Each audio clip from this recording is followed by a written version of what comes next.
This is the SAU Report, a program featuring interviews with the faculty, staff, students, and alumni of Southern Arkansas University in Magnolia.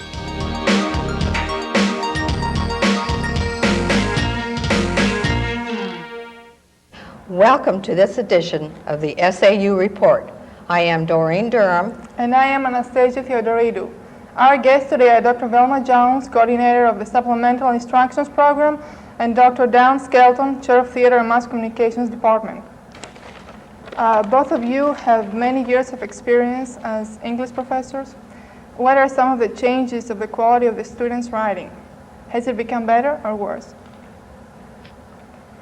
I'll defer to Dr. Skelton because I haven't taught English on a regular basis in about 6 years. Well, I don't think it's a matter of whether it's become better or worse. I think that probably what it comes down to is that maybe we have more students who are less verbally inclined. I think it's the influence of television and video games and computers.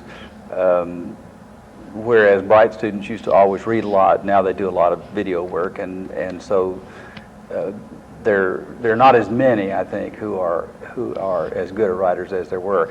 But the upside of that is that once they get in a writing mode, they learn to do it quite well.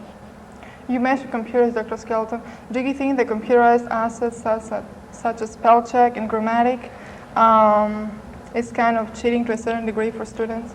Yeah, well, I guess. You know, the math people are all saying that handheld calculators are not good, but they're here, and we do have kids who don't know their multiplication tables. So I don't really have a problem with them using the spell check. The problem with it is that the spell check doesn't distinguish sometimes between T-H-E-I-R and T-H-E-R-E.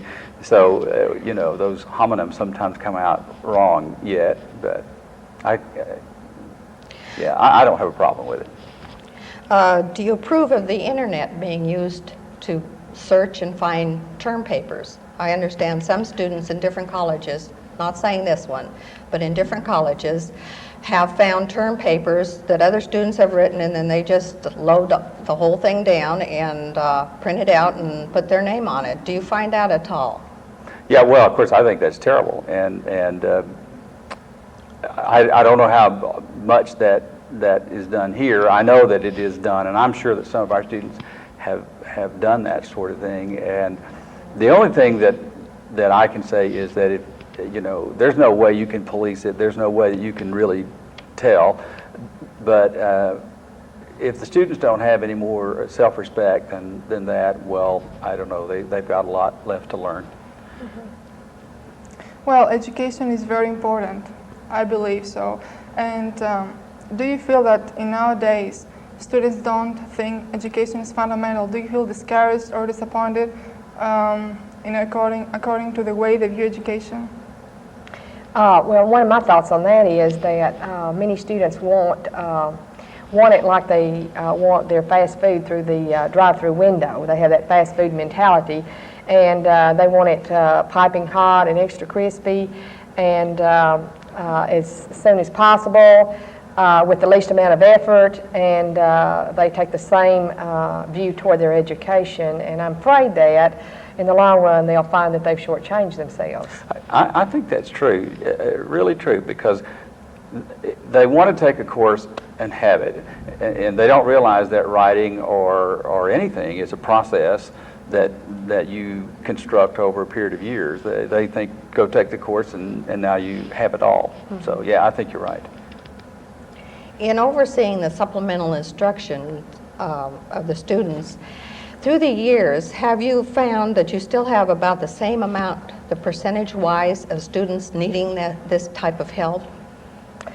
Our numbers have continued to grow, and so I will just say that the program is being utilized more each year. Now, one of my sadnesses is the fact that the people who I perceive that need the supplemental instruction group tutoring sessions the most are not those who come. I find that those students who are just not going to settle for a B, they want an A, or they're not going to settle for a C, they want a B. Mm-hmm. Those seem to be the students who are motivated, and I think it is a case of motivation. those are the people who come, and the people who are failing, who eventually wind up dropping out, they don't show up at the group study sessions or at the tutoring center or at any other kind of intervention that's available to them on the campus, including the instructor's or professor's office for office help from the teacher. To go through a semester, about how many student tutors do you have helping you? I have between 30 and 35 every semester in that many courses on the campus. Even today, like you said, many students drop out, right? Even though education is growing to be very crucial. What advice would you both give to students who drop out of school without any specific reasons and who don't think, secondly, for their future when they're dropping out of school? I don't know in terms of advice. I think that if I were to give them advice, it would be keep an open mind about education, and remember, as you try to find a job and you try to find a place for yourself in life, remember that it's never too late to go back to school. And if you get 5 years or 6 years or 10 years or whatever down the road, and you're saying, "Oh, this is dead end," then have the courage to say, what I need to do is be back in that college classroom to get that degree. I think what we've found probably here, and what research will show us, is that students do not drop out as long as their grades are satisfactory. And so I think you said that they dropped out for no reason. I think there usually is some reason they drop out. It's either unsatisfactory performance, academic performance in the classroom, or an immediate goal that they want to see met, and very often it's something like a new car or some sort of what you and I probably would call luxuries that they feel they must have, within the moment or the week or the month. And so they go out to pursue those immediate rewards instead of thinking about the long-term reward they would derive from hanging in there and working a little bit harder and staying with it. And you know what they don't realize is that you actually become a slave to those things that you work for. You have to work for the car, then for the apartment, for the stereo, or whatever it is that you want. And all those things that you begin to accumulate are just things that you have to work in order to keep. And a lot of them find themselves in sort of a treadmill existence, just working to keep up these sorts of things. I recall in my high school English teaching, I would have a writing session where I would have them describe or define success, what success was to them, what kind of success they expected. And it always revolved around material things, what are you going to do in 10 years? A shiny new car, diamond rings or stereo equipment, it was kind of discouraging to me that they so seldom said a happy, satisfying life, making some sort of contribution to society. But, that's what we're for. They get this every day from commercials of one sort or another and ads. This is what you do to be successful. And as instructors, we're the ones who have to help them understand that there's something more than that. I agree. Don't you think that this is just the instant gratification generation? I mean, that age is what they are doing, and I think that probably, maybe you've noticed it in the non-trads that come back to college, that or have you noticed that the non-trads are more interested in getting a degree, doing something different with their life, and not just trying to make all those payments? Have you noticed that in the non-trads? No question about it. That's true, yes.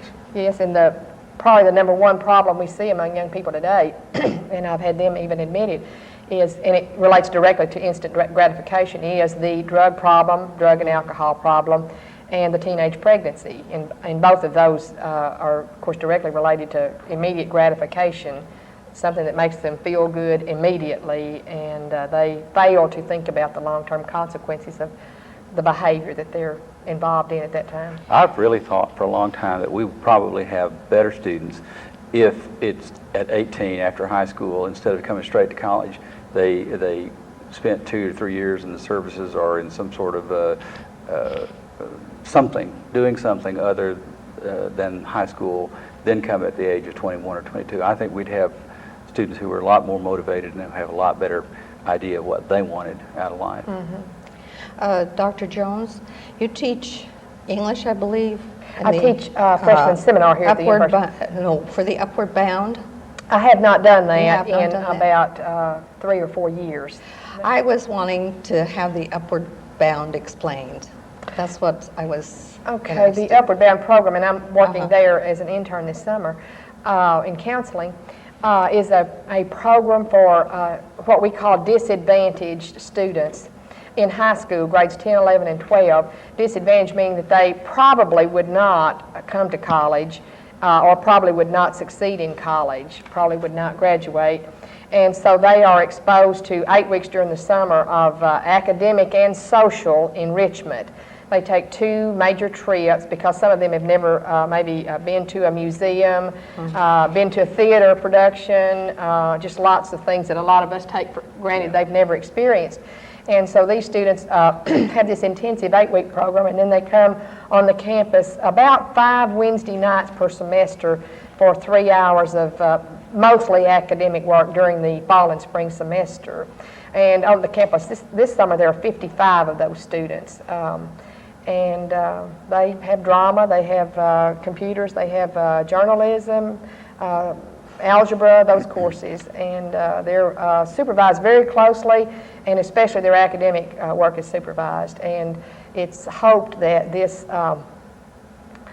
encourages them to attend college, motivates them to attend college, and as a bare minimum improves their performance in their high school work next year. Dr. Jones, I believe you're a very ambitious person. Your parents were farmers, as I recall. They were. You have accomplished a lot through the years. What were some of the elements that help you keep going with your dreams?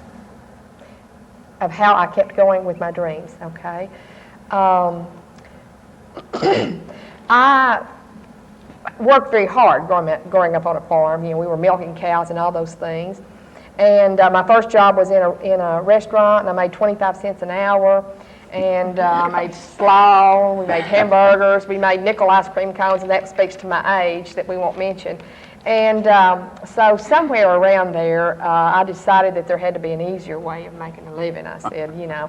And none of my parents had, none of my family had been to college. My mother didn't graduate from high school. And of course they would say, you're going to college, and I said, oh no, I'm going to get out and get me a good job, you know.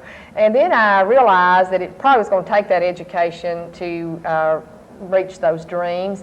And I went to college thinking I would not succeed, and so I just went ahead and started in June right after I graduated, thinking I'll go ahead and get this out of the way and I'll go ahead and fail, and I'll go back home in the fall and nobody will know I've been away for the summer maybe, and you know, I just say, oh, I decided not to go. And so I had not been a stellar student in high school, but I went that summer and I worked so hard because I thought this is college, and I made 4 A's, and I said, wow, you know. And I finally decided that maybe I could, so I just kept on, and so I finished my first degree in 3 years because my brother, this was my motivation, my brother was coming along, and I wanted my parents to have the money to send him also. And I didn't say early on that I have a twin sister, and we were both going at the same time, and it was quite a financial drain on my parents. And so I did finish, and I got a teaching job, and there was something that said, I don't know, you just got to do more, got to do more. So I went back and got a master's degree, and continued to take a course here, there, and yonder of different things over the years. And finally I got to SAU, and it looked like that I could do even more. And so I decided I would try to prove to myself that I could do it. Well, Dr. Skelton, you're interested in writing, I believe. You have published a book. One book of verse, yes. The name is Cauterizing the Soul, yes. Do you have anything right now that you would like to publish? Oh, I do indeed. I've got lots of things I'd like to publish. But really currently I have 2 young adult books. They're 2 books about characters who are about 14 years old. A boy and his stepsister, and they have adventures. But I hope that in the process of the adventures, and I think they do, that there's something more to be learned about relationships or something about human nature. And I have an agent who feels confident that he can sell them, but so far he hasn't had any luck. But I've got my fingers crossed. You're also teaching creative writing and advanced composition, right? Yep. Do you think you could give to students some new techniques so that that can trigger their interest in writing? I don't know, because I kind of vacillate between you can't really teach writing and you can teach writing, and I guess it depends on what kind of day I've had in class. But what I discover is that usually you can't instill the desire to write. I don't know where, writing is not really kind of normal in one way. I mean, to sit down and write a story, a lot of people just don't have the desire to do that, but others do. I have a writer friend, his name, he's dead now, Francis Galtney, who was probably the premier Arkansas novelist, and he called it a rage to write. You just have to write no matter what, and some people seem to have it and others don't, and at this point I don't know how to ignite that fire. I mean, if it's there I can nourish it, but now that you'll be taking on the added advisorship of the mule rider, will you still have time for Miss SAU? Oh, I suppose. All my life I have been able to cram, hopefully, I will continue to be able to, about 40 hours in a 20-hour day, and I just walked over here thinking I needed that kind of week to get through the next month or so, and I just find time for the things that I love, and I do like being involved with the students, and I've always kind of had a partiality for the extracurricular. I've done cheerleader sponsoring and yearbooks and school papers and pageants and drama productions, for the almost all the years I've taught, and I'll just keep on doing it. Dr. Skelton, in checking some of the recent yearbooks, I saw the audience being entertained in one of the pictures by you with witty comments during the Miss SAU pageant. Do you plan to step center stage this coming year? no, I don't think No? so. I've done that. I don't know how many years I've done Oh, a that, lot. but anyway, a lot. And I think that it's sort of going in a new direction now, and with the new duties that I have in the theater, this is probably a good time for me not to do that. Was it very demanding being the advisor of the mule rider? Yeah, it had its moments. It surely did have its moments. I did that for 12 years, and the key is a good editor. If you've got a good editor, your life is a dream. If you've got an editor who's a little bit slipshod, you're just going to spend an awful lot of time running around putting out brush fires, and fortunately, I've had more good editors than bad editors. I've enjoyed doing the yearbook, and Velma's going to enjoy it too. And this is what he's told me. He's had more good editors, so I'm optimistic. I understand the 1991 mule rider staff had 2 Skeltons on That's right. staff. That's right. What was it like to work with your daughter, It was the great. editor? It was great. She was, if I do say so myself, she was a really good editor. She was one of those top-notch kind of people who, Velma's talking about her work. She has a good work ethic, and my daughter Dana has a good work ethic too. She did a lot of really fine work. She's creative too. I was proud of her. Now that you're a grandfather, what kind of new feelings has this child brought to you? Exhaustion. She's 2.5 years old, and from the moment she gets up, there's all this energy. She wants to swing, she wants to run, she wants to wrestle, she wants to everything. She wants to be read to. Grandpa just can't keep up with her. Dr. Jones, you will be the new advisor of Sigma Sigma Sigma sorority? Yes, I think so. Okay. My name's down on the dotted line. Do you think such sororities or fraternities are beneficial or important for the students? And isn't their involvement really good for education or just for fun? I'm just kind of a pushover when somebody says we need some help, and especially somebody that I think is an underdog, and these girls seemed like they needed a little extra shove. Miss Belmont had left, and they had not been able to actually replace her as an advisor, and I kept putting off by saying, actually I'm just really busy working on my doctorate, and you know, I might help you some after that. And I guess they just waited, or maybe a lot of other people, smart people, turned it down, like the mule rider. And so I wound up with the job, I guess. And so that'll be exciting, I think, you know, and they're really eager to work on it. And I'm happy to see them have that opportunity. Now, I think probably any sort of extracurricular or extra whatever outside the academic environment is good for the student. And they bond with each other, with the school, form relationships that that'll carry over throughout their life, and learn to work together with each other. And all these things, you know, seem to be something that would be beneficial to them in the long run. And so I'm going to learn about sororities, and so maybe we can get together later and I can answer that question more effectively. Okay. Don't you feel that sororities are kind of in an area that they require so much money to join, so much money to keep up, that they're really just picking they're really choosing the girls, or the fraternities for that matter would be the same thing, that they're really choosing the ones get to belong that have the money, and the rest of the students on campus just don't have a chance to belong because they can't afford it. Do you feel anything on that? I really do, and I'm not a sorority person, of course, I'll go back and say that. And when I was going to school, and I've given some of my background already, my twin sister and I were going together, and so we went through Rush. And so we kept saying, how much is this going to cost? You know, we knew my parents were really strapped. And it's, oh, you can afford it. You know, well, how much? Well, how much? About how much every month? Well, you can afford it, you know. And they'd say, oh, the dues aren't very much. They're just so-and-so.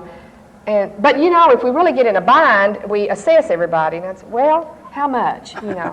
Well, it just depends. And so the truth of the matter is, I thought in my heart I would have gotten a bid.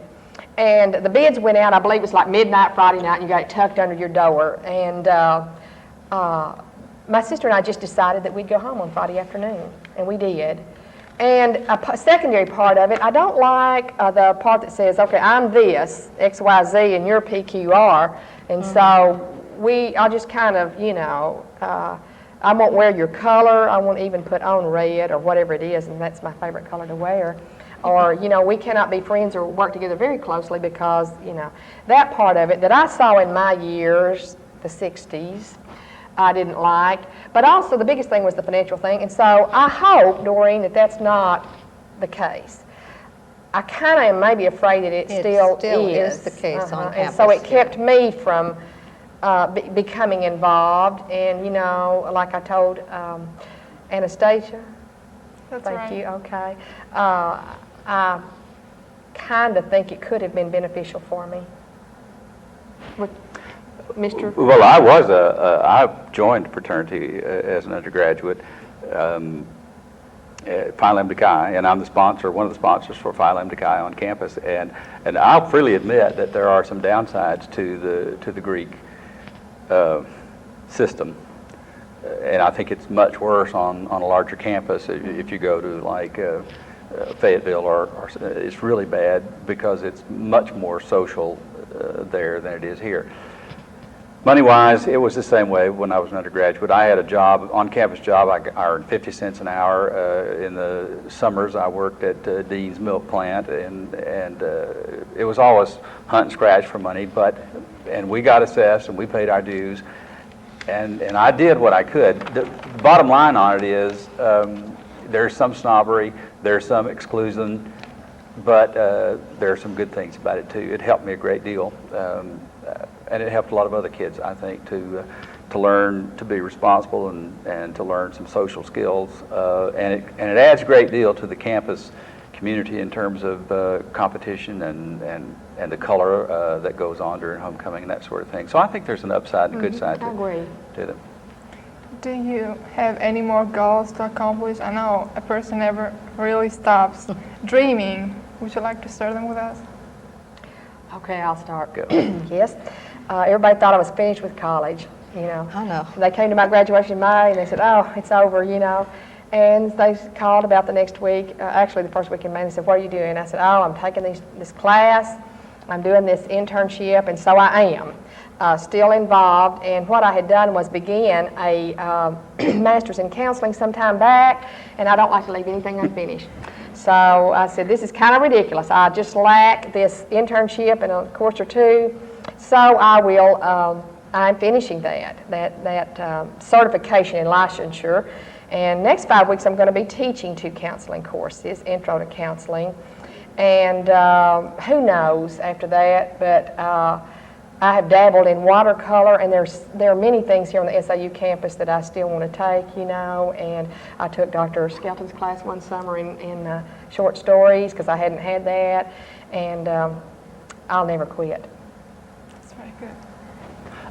Mine's pretty simple. I have a lot of things that I enjoy doing, you know, hobby-wise. But the one big goal that I have, I'll get another one when I accomplish this. But the one right now is to publish those 2 novels and to finish the one that I'm working on and publish that, and to have some success publishing book-length works. That's what I'm after. Dr. Jones, as a new advisor for the Mule Rider, do you have some plans formulated for this year coming up? Actually, just one that's on my mind because I've had other things on my mind. I kind of just, whatever's pressing me at the moment, unfortunately. And the yearbook will press me several times. Dr. Ball had said that we had so many students who didn't have their picture made, and I know that it's a rat race with every university, and we're no exception. And so they had come up, kind of quite by accident, with a plan for me, and it involves the fact that we're going to have a new ID system, ID cards, and so they have worked it out so that we'll get a copy of every picture and use that in the yearbook, and I think that'll help. Oh, I think it will. In the past, we've never had more than 700 or 800, and that was when we had everybody going through registration. Now we don't, so that'll be great. Yeah, big help. Okay, well, we want to thank our guests, Dr. Velma Jones, Dr. Dan Skelton. This is the SAU Report. I am Doreen Durham. And I am Anastasia Theodoridou. Thanks for watching.